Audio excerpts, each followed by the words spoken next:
Hey guys, what's going on? Thank you so much for clicking on the video. Today we've got an unboxing and first impressions of the Nintendo Switch Pro controller.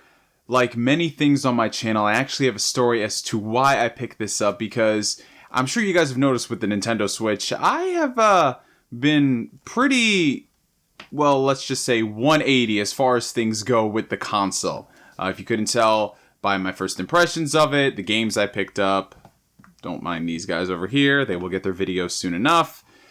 The Nintendo Switch Pro controller was honestly the last, I guess you could say, nail in the... How does the saying go?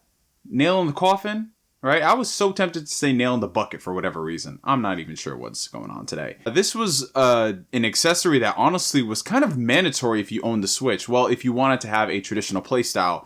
Y'all know me, I am not a big fan of these weird variations that Nintendo's been doing since the Wii. I just want a traditional freaking controller with the system, and we sort of got that kind of with the Nintendo Switch. They got this grip right here, which you can put the two Joy-Cons in, and you can have a somewhat traditional controller. The problem is, if you have bigger hands like me, then this is still pretty cramped, and to be honest, the Nintendo Switch Joy-Cons, playing it in detached mode, is a more liberating experience as opposed to this where things are just bunched up. But there are times when I do want to have a traditional controller for playing games like Splatoon, Mario Kart, or whatever online game comes out for the system. And here we are with the Pro controller. It was actually on sale today for $59.99. So if you guys are interested in getting the controller for a cheaper price, $10, you can't beat it. Couple that with all the Best Buy rewards discounts that I applied to it, I was able to scoop it for $35. So that is not a bad deal at all. So we're just going to unbox it here and give you guys a first look. Pretty standard packaging, to say the least. Nothing too crazy. It's got the nice Switch design aesthetic to it. Fairly minimal packaging. Extremely minimal packaging. You've got the cable right here, which is, of course, USB Type-C. That is very good. I am a big fan of USB Type-C over the standard micro. And here's the controller. No instructions included. Alright. The Nintendo Switch Pro controller. First impressions. Yes. Yes. Yes. Yes. Okay. I am already very pleased with the overall ergonomics of the controller. First and foremost, the analog sticks are much better than they are on the regular Joy-Cons, which, I mean, is to be given. A standard D-pad, you can't freaking beat that. Let's turn this on so it doesn't turn off.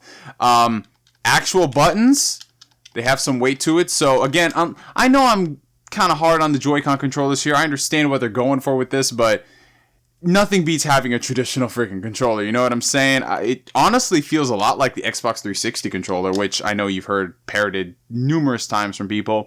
But that's not a bad thing, considering the 360 controller is one of the best in history. As far as the L and R buttons, feel much better, more tactile. You actually feel some oomph when you press them.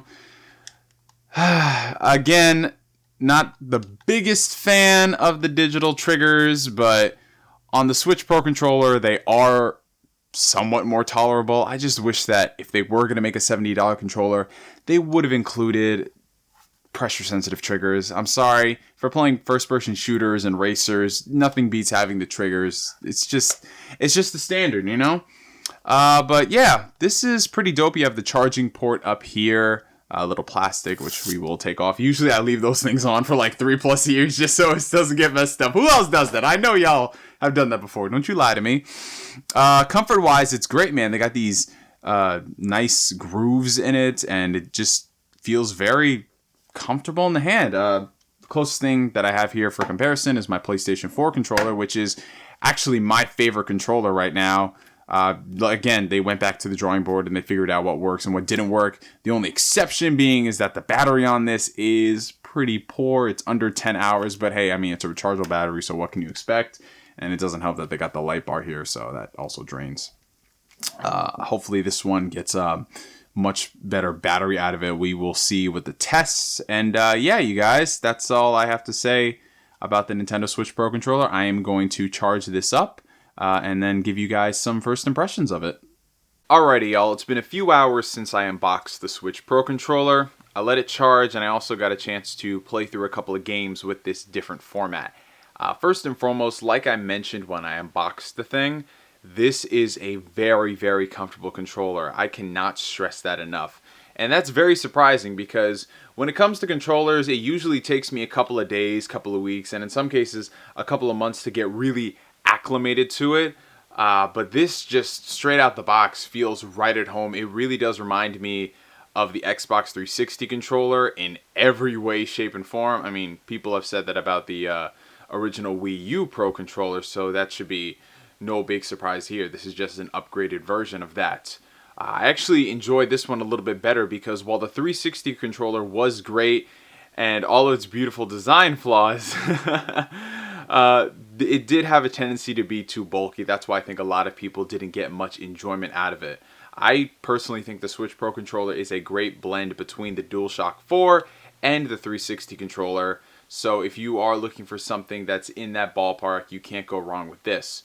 Now, looking at the controller itself, it does have all of the important functions that you would need on the Switch. Home button, plus and minus. Of course, it's got the capture button right here, which I'm very glad to see. An actual D-pad, the bumpers, the digital triggers, charging port.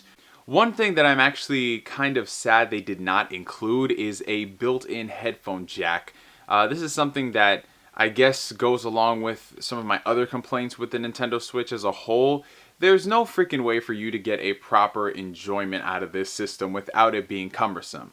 I know you have the headphone jack up here on the Nintendo Switch, but to be honest, I'd much rather have the headphones connected to the controller so it seems more portable, because this itself is not necessarily a portable alternative, because if you wanted to move around, you'd have to bring your Switch with you, as opposed to moving around with the controller right here. It's so much easier for you to have it connected here, and then let's just say you're moving around the room trying to find games or whatever, you can bring your controller with you. It's just one of those design flaws and these decisions that Nintendo makes that I really don't understand. Like voice chat, for example. Couldn't you have at least included a headphone jack here so we can use built-in headsets? I mean, come on now, but that's another video for another day. Let's see if we can power on the Nintendo Switch here.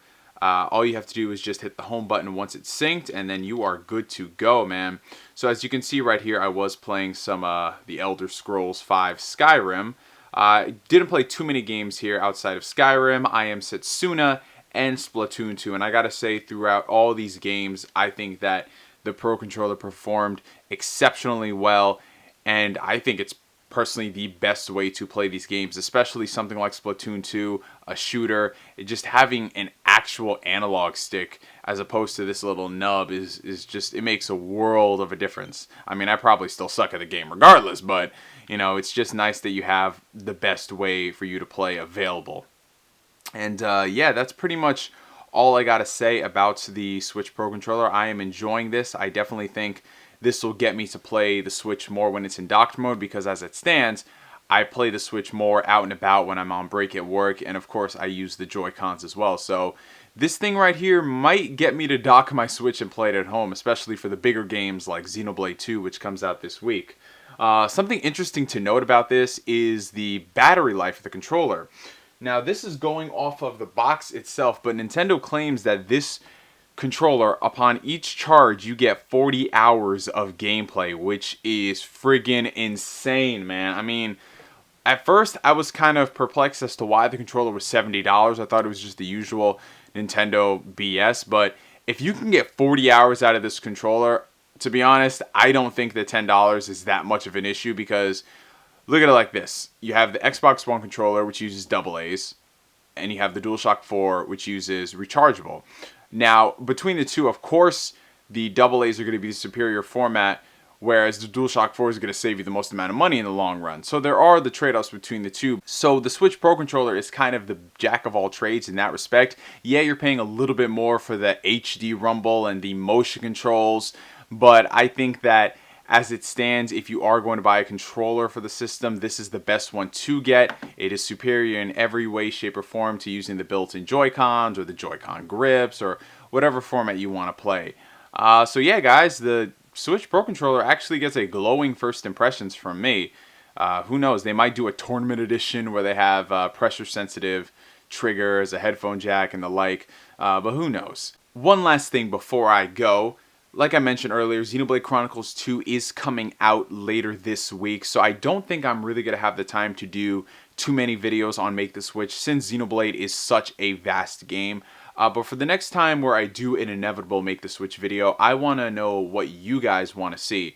So as you can see right here, I've collected a good amount of Nintendo Switch games. I mean, in the past week in particular, these are just the physical ones. Disgaea 5, Xenoverse 2, Batman Telltale, and recently Mario Kart 8 Deluxe.